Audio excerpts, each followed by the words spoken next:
First, let's start with existentialism.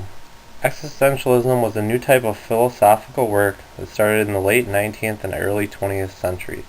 These philosophers have profound differences, yet share the belief that philosophical thinking begins with the human subject, not just the thinking subject, such as the acting, feeling, living human being. Existentialists regard traditional philosophical thinking, like Socrates, to be too abstract from normal human thinking.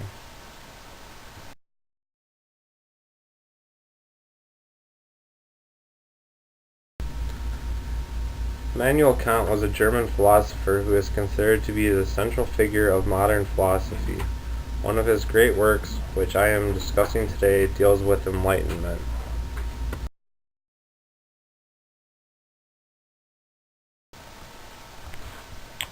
Kant describes enlightenment as the human being's emergence from itself in cured minority.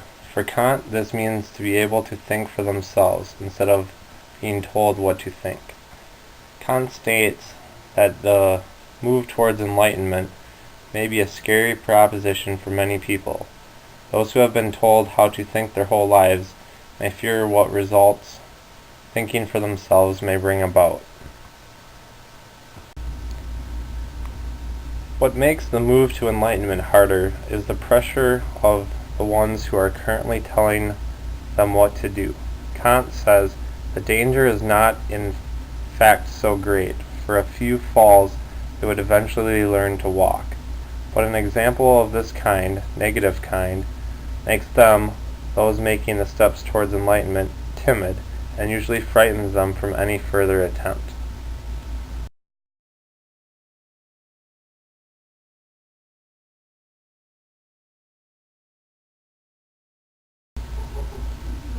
The minority has become natural to each person, so it is harder to step away from it.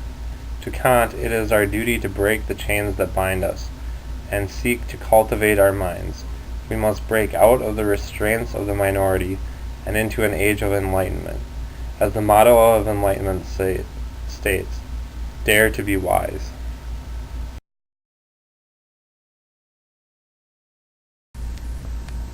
Hey everyone, I just figured I'd end this with a little video clip of myself talking about Kant.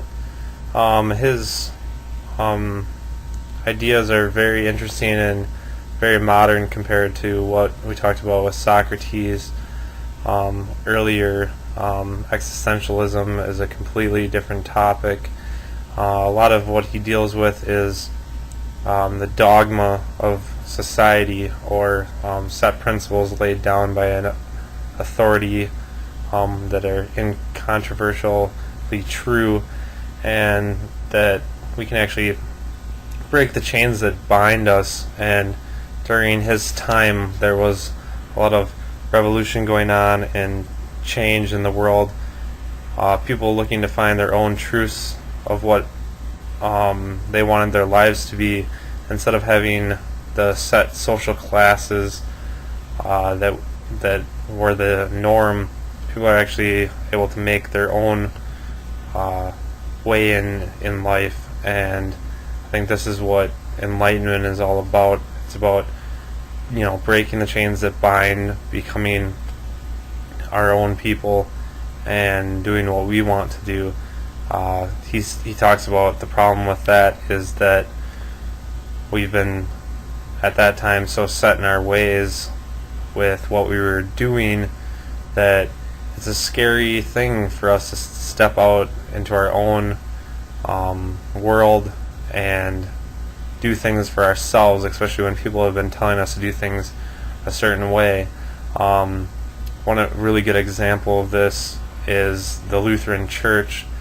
I know Kant is a German philosopher, and Martin Luther, who created the Lutheran Church, was also German.